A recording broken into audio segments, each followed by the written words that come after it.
Cina itu merupakan salah satu peradaban yang paling tua di muka bumi. Bukan yang paling tua, tapi one of lah. Ya kalau kita ngomongin peradaban Cina itu kan udah ada sejak zaman prasejarah. Tahu dari mana? Ya tahu dari arkeologi lah. Peninggalan-peninggalan artefak di masa lalu kan ada semua. Peradaban Cina itu dimulai di pinggiran Sungai Kuning tuh, ribuan tahun sebelum Masehi. Kalau kebudayaan yang tertulisnya ini udah ada sejak eranya dinasti Shang, sekitar 1600 sebelum Masehi. Itu artefaknya ditemuin tulisan di tempurung kura-kura. Nah, saking panjangnya ini peradaban Cina berjalan, ya bisa dibilang kehidupan sosial Cina itu majunya lebih dulu lah dibanding banyak peradaban lain.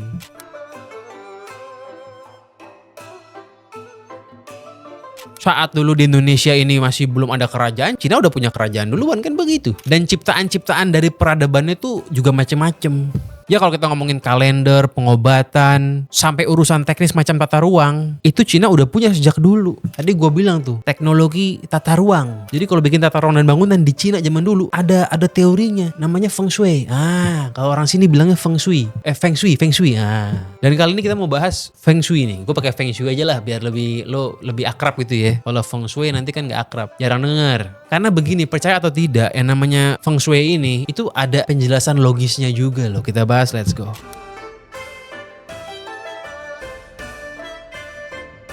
Kalau ngomongin sejarah yang gue temuin nih ya, ada beberapa versi tentang kapan Feng Shui ini dimulai. Ada yang bilang sejak 4000 tahun lalu di era Kaisar Huang, ada yang bilang 2000 tahun lalu tepatnya di era Warring State. Ya kita ambil pilihan yang lebih moderat aja lah, zamannya Warring State. Karena itu sudah dipastikan di zaman itu udah ada kebudayaan yang tertulis lebih lengkap dibandingkan sebelumnya. Karena zaman ini kan merupakan zaman kekacauan sebelum Cina itu disatukan oleh Qin Shi Huangdi. Ya kalau ngomongin The Great Wall of China itu juga dimulai embrionya di zaman Warring State ini. Tapi meskipun kacau nih, zaman ini merupakan zaman keemasan buat pemikiran-pemikiran filsafat di Cina. Ya kalau lu ngomongin Konfusianis, itu Konfusius munculnya di era ini. Sampai termasuk yang teknis seperti Feng Shui ini. Zaman itu disebutnya belum Feng Shui, zaman itu disebutnya Kan Yu. Kan Yu itu artinya surga dan bumi. Baru akhirnya di abad kedua Masehi, di era dinasti Qin nih, disebutlah Feng Shui. Nah, Feng Shui itu apa? Secara literal kalau kita artiin Feng Shui, Feng itu angin, Shui itu air dan angin. Jadi Feng Shui ini merupakan filsafat Cina yang belajar soal lingkungan, soal hukum alam, soal aliran energi yang tujuannya untuk mendapatkan keselarasan dan keseimbangan hidup ya gitulah kurang lebih. Feng Shui ini awalnya dipakai buat nentuin lokasi makam. Ya kita tahu lah orang Cina itu kan sangat menghormati leluhur. Jadi nentuin lokasi makam gak bisa sembarangan. Ditentuin nih energinya mana yang bagus. Ya mereka percaya lah kalau kita menghormati leluhur akan mendatangkan keberuntungan dan kemakmuran. Ya itu kepercayaannya. Orang bebas percaya apa aja. Perkara kita percaya apa enggak ya itu juga hak kita kan begitu.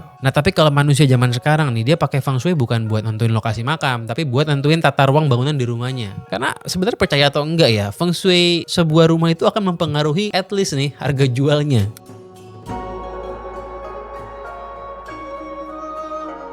Kalau ditanya apakah gue percaya Feng Shui ya karena budaya gue berbeda, ya Feng Shui bukan buat gue. Tapi sebenarnya kalau kita bedah-bedah Feng Shui ini nih ada penjelasan yang masuk akalnya kok. Intinya sih begini, kalau misalnya ada sebuah konsep yang sudah berjalan ribuan tahun, belum hilang-hilang, artinya masih relevan. Kalau ada kebudayaan yang mulai pudar, ya artinya mulai nggak relevan, sesimpel itu aja. Dan Feng Shui masih sangat amat relevan di zaman sekarang.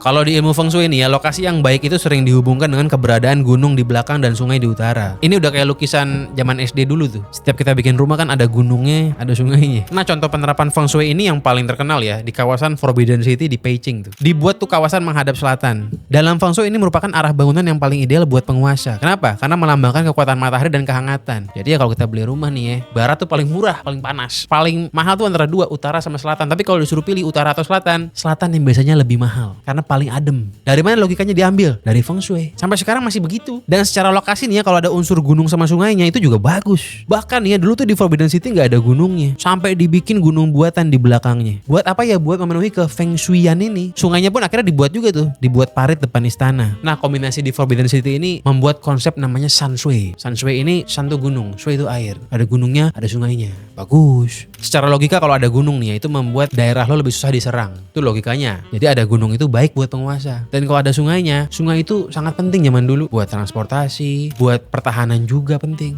Itu logikanya.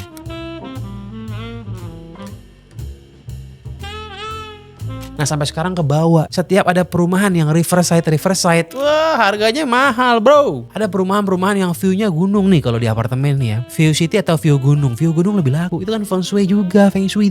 Ke bawah sampai sekarang artinya masih relevan konsepnya. Kalau di Cina dulu kenapa ngadep selatan? Karena begini. Dulu tuh angin dingin di Cina datangnya dari Siberia, dari utara. Makanya di belakang kasih gunung supaya anginnya itu kebelah dikit. Jadi nggak terlalu dingin begitu konsep logika zaman dulunya. Dan kalau zaman sekarang lu merupakan orang yang bergelut di bidang properti, lu developer nih misalnya atau lu penjual, lu agen perumahan nih harus paham feng shui karena kalau nggak ribet nanti. Contoh, rumah tusuk sate itu kalau dijual buat rumah hunian kurang laku. Tapi kalau buat ruko, mahal. Kalau ngomongin logika feng shui-nya nih ya, sering disebut dengan konsep sachi. Sachi itu energi panah beracun. Dalam feng shui nih ya, energi itu disebutnya chi. Chi ini idealnya mengalirnya itu meliuk-liuk lembut kayak sungai. Tapi kalau jalannya lurus plong aja begitu, nggak bagus kalau begitu. Jadi kalau rumah tusuk sate itu kan energinya itu langsung masuk, nggak ada hambatan. Gak bagus, gak enak. Makanya jarang orang mau beli rumah tusuk sate karena energinya terlalu kencang. Akhirnya apa? Akhirnya bisa membuat penghuninya gampang emosi, sakit-sakitan, atau rezekinya itu kurang baik. Karena energi yang masuk itu langsung bablas, tembus lagi ke belakang, gak ngendap di rumah. Tapi kalau meliuk-liuk itu dia tuh energi ngendap di rumah, jadi rezeki lebih mantep gitu. Ya itu kan logika feng shui-nya. Kalau ngomongin logika realnya ada juga. Rumah yang kalau tusuk sate itu ya bisa dibilang bahayanya adalah takut ketabrak. Ya karena kan kalau nabrak itu orang mobil lurus lebih mungkin nabrak dibandingin rumah yang di sebelahnya gitu. Dan kalau rumah lu tusuk sate nih ya itu kan lampu sorotan mobil tetangga lebih sering nyorot rumah lu, jadi rumah lu jadi susah gelap gitu. Satu lagi adalah kalau anak lu main depan rumah kan jadi bahaya, lebih dekat dengan mobil ya kan, takutnya orang lagi meleng beloknya nggak bener bisa nabrak anak, kan serem gitu logika dunianya lah. Nah tapi kalau lokasi tusuk sate itu dipakai buat ruko, buat jualan, bagus karena energinya cinya kenceng banget, deres banget gitu. Tempat usaha butuh aliran energi yang deres, kalau rumah enggak, rumah itu butuh yang tenang. Nah kalau energi di ruko tersebut kencang, bisnis lo itu bakal dapat pasokan energi yang membuat pelanggan datang gak putus-putus. Tapi menurut feng shui nih ya, energi yang kencang ke ruko lo itu harus dijinakkan juga karena terlalu kencang gak bagus juga. Makanya kalau lo lihat nih ruko-ruko yang ditusuk sate itu pasti dia menjinakkan energi yang deras itu dengan naruh akuarium. Dia naruh akuarium, naruh tanaman itu untuk menjinakkan supaya energinya yang deras tadi dia agak pelan dikit.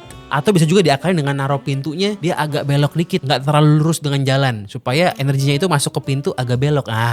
Itu pengakalan feng shui lah. Kalau logika dunianya apa? Ya jelas ruko yang ditusuk sate itu visibility-nya juara. Karena orang itu sebelum belok pasti ngelihat ruko lu jualan apa. Jadi ya lebih bagus secara awareness. Makanya jangan heran ruko yang tusuk sate pasti laku, rumah enggak. Ya lu bayangin beginilah, kalau ada pertigaan, orang tuh kalau mau belok pasti kan melambat dulu. Dia ngelihat tuh usaha lu jualan minimarket, jual apa. Kalau dia mau impulse buying, dia akan masuk langsung karena gampang. Nah tadi gue ngomongin soal rumah. Tadi kan gue bilang rumah itu yang paling gak laku rumah ngadep barat. Ini bener sampai sekarang ini.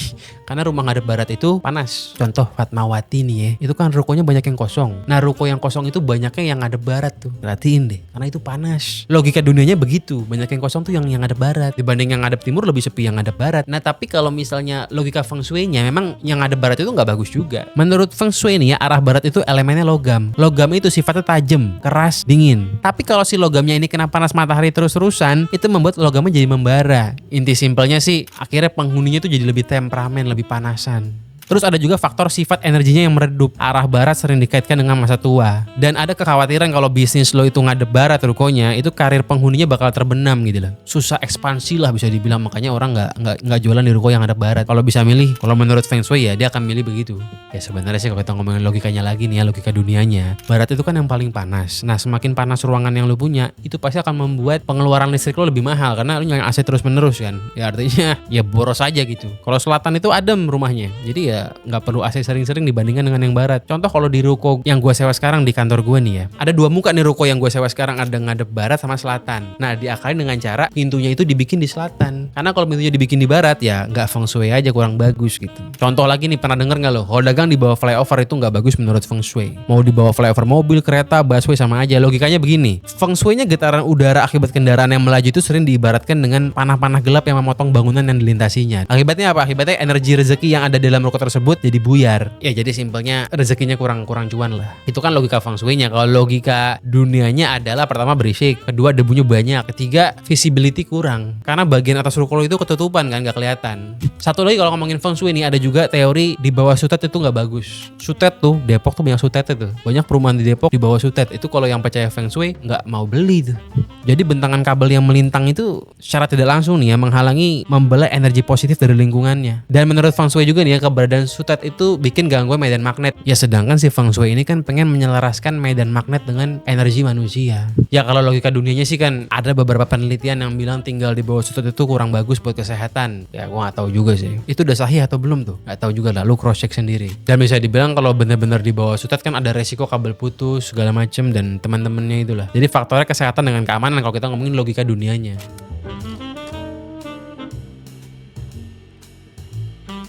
Nah jadi kira-kira feng shui ini mitos atau fakta? Ya ini merupakan kebudayaan Cina. Dan secara penjelasan logika dunianya ada juga. Sebenarnya masih banyak lagi, cuman kalau gue jelasin semua nggak cukup. Nanti nggak upload. Gue sengaja bikin video sekarang pendek-pendek lah biar bisa lebih sering upload gitu loh. Contoh lagi nih misalnya, kalau pasang cermin nggak boleh ngadep kasur. Di rumah gue sih ngadep, tapi kalau menurut feng shui nggak boleh tuh. Ada lagi nih, kalau kita bikin pintu depan apa pintu belakang di rumah lo itu nggak boleh selurusan. Harus beda tuh, kalau pintu depan di sini, pintu belakang di sinilah. Nah, jangan dilurusin soalnya kenapa? Nanti takutnya energinya itu langsung kabur. Ya pokoknya banyak lah. I see you in the next videos.